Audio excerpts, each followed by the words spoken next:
Hello there, and welcome to this brief lecture on open science and cultural psychology. My name is Professor Moin Syed from the University of Minnesota.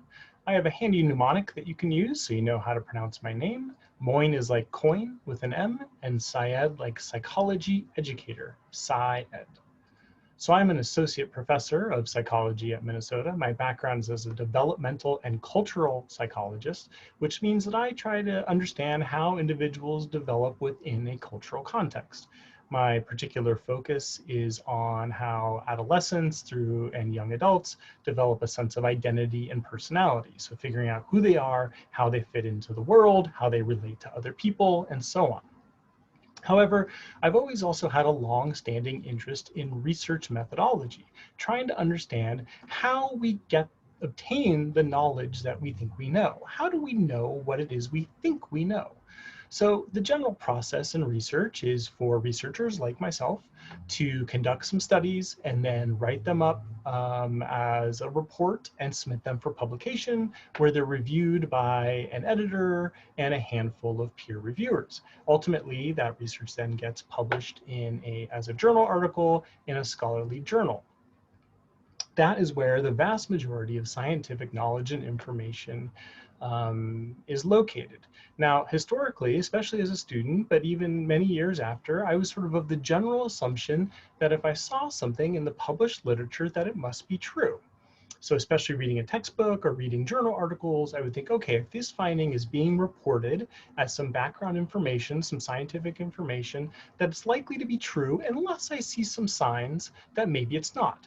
So sort of assuming that everything is accurate unless I get disconfirming evidence. However, in the last several years, I've really flipped my way of thinking about research and findings that are in the literature to be really the opposite. That my general base default assumption when I come across a piece of new research is that it's probably not true. It's probably not an accurate assessment or an accurate reflection of the psychological phenomenon. And then I need to see evidence that convinces me that I should take the research seriously. Now, some might see this as a cynical view about the nature of science and psychology and the world, but there's really, in my view, sufficient evidence to take this position, and it's a position that I really encourage all of you to take as well. Some of you many of you hopefully have likely heard about the replication crisis in psychology and science more broadly. The crisis has been really multifaceted and more than I can talk about right now, but there's been a lot of circumstances and situations within psychology that has led to this crisis of confidence, this idea that we cannot have unwavering confidence in some of our even most foundational findings in the field. That we have good reason, based on a variety of researcher practices, we have good reason to doubt the existing literature and what we see. Out of this, then, this concern, this crisis of confidence, this feeling of this replicability crisis that's going on, emerged the open science movement. So the open science movement, it was a response to this replication crisis and other problems that were going on in science at the time, again, much more than I can go in at this point, to try to reintroduce some of those confidences that we all assumed were there in the first place, or maybe hoped were there in the first place. Now, there's no one definition of what is included in open science or what open science is. I have produced this definition of my own, that open science consists of principles and behaviors that promote transparent, credible, reproducible, and accessible science. So it's both a set of principles, sort of general ideals or values that we can endorse, as well as specific behaviors about how to go about conducting research and doing things in a way that we think adheres to these important principles. So to briefly go through the principles, transparency is all about being fully clear and disclosing all aspects of the research. So who was included in your study, how many participants, what measures did you include, what analyses did you run, being completely transparent about every aspect of your study.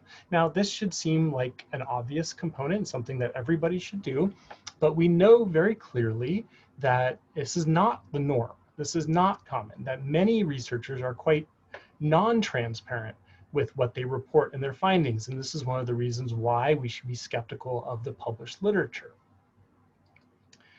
The second principle is credibility. Now, this is kind of a complement to transparency. Transparency is researchers being clear about what it is they did, right? Providing all the information. Credibility then is credibility is the assessment of the readers, people like you, to determine how strong, how reliable are the claims that are being presented in this study. So based on the methods, based on the analysis, based on the degree of transparency, how credible is this research? So this is really where the value judgment comes in. Transparency allows us to be able to make these credibility assessments, okay? The third principle is reproducibility.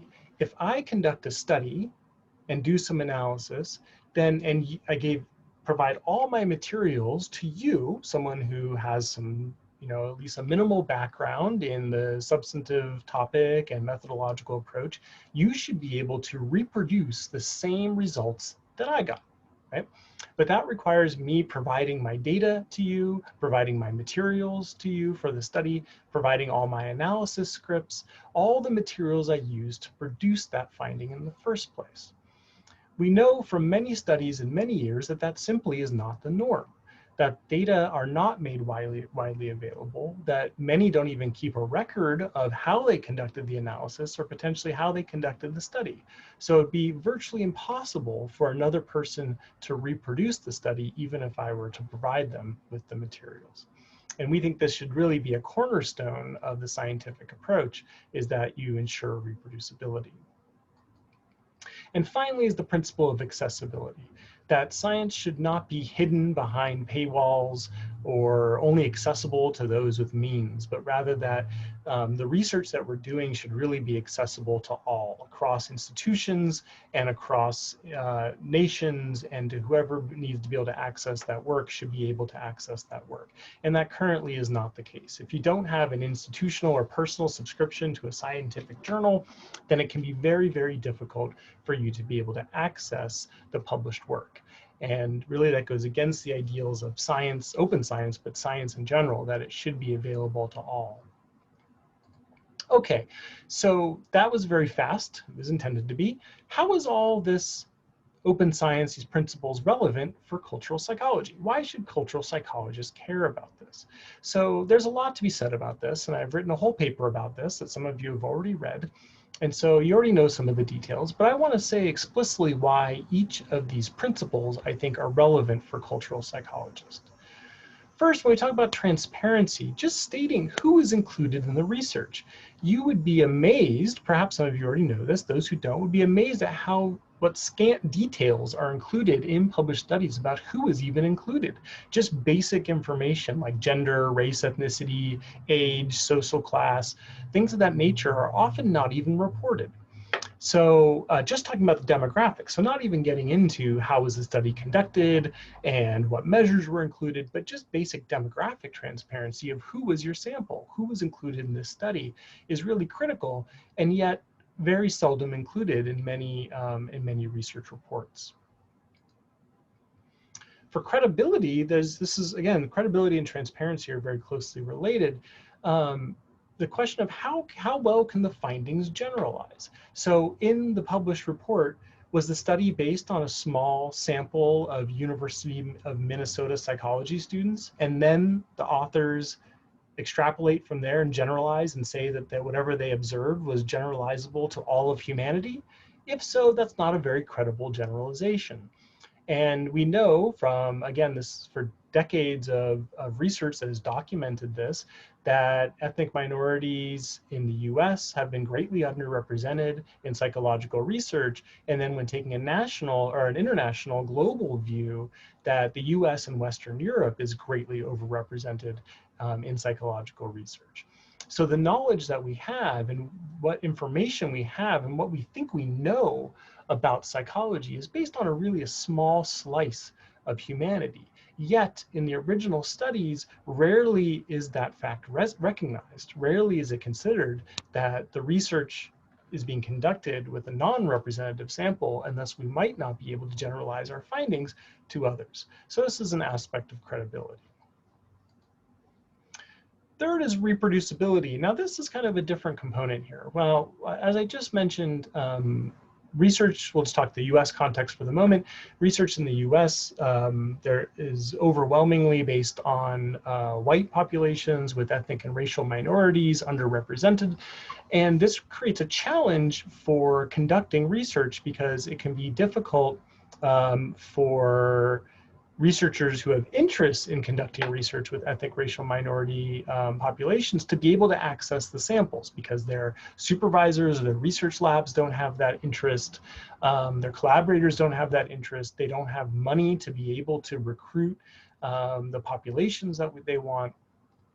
So this is kind of a nice byproduct. Remember, when I talked about reproducibility, that one aspect of reproducibility is sharing your data, making your data available for others to be able to reproduce your results.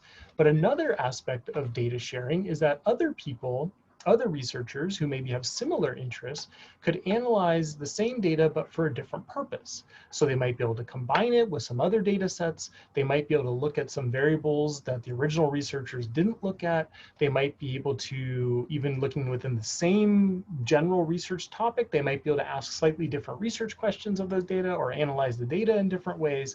So sharing data with underrepresented populations creates more opportunities for underrepresented researchers to be able to contribute to the cultural psychological knowledge base. And finally is accessibility.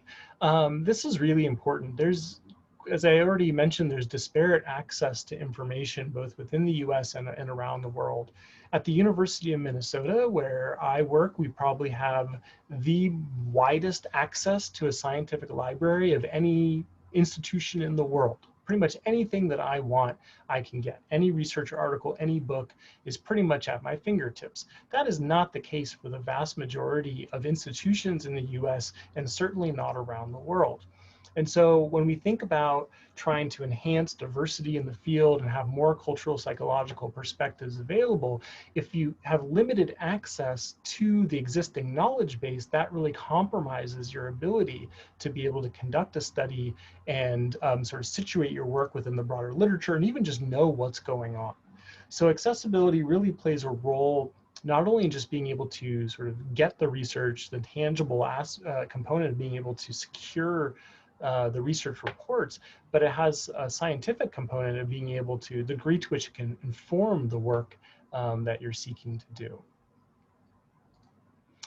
So just to go back to this question of how is open science relevant for cultural psychology, the bottom line is that open science is just good science. This is a quote from the late John Tennant, that there's really, in an ideal world, the term open science wouldn't even be necessary. We would just be talking about science. But we've existed in a norm of closed science for many, many years. And so now we're in this process of trying to open things back up, do research the right way so that we can have stronger, we and society and all consumers can have more trust in the published literature. And this is an important take home. I'm not saying don't trust anything that's published and all research is wrong. That's not the case.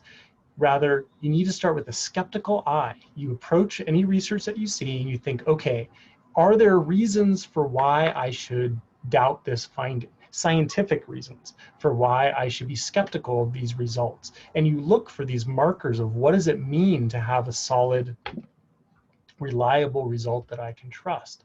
And some of it goes back to these principles that I already talked about. If you learn to think about these principles of transparency, credibility, reproducibility, accessibility, and you bring those principles to the research that you consume, then you'll already be doing, bringing a much more rigorous level of analysis to try to understand those findings, rather than just thinking, oh, this was published, so it must be true. Anyway, that's all for today. Thank you so much. If you have any questions or you want to discuss any of these issues further, you can email me at moyne@umn.edu, and you can find me at Twitter @SciEducation. Thank you very much. Have a great day.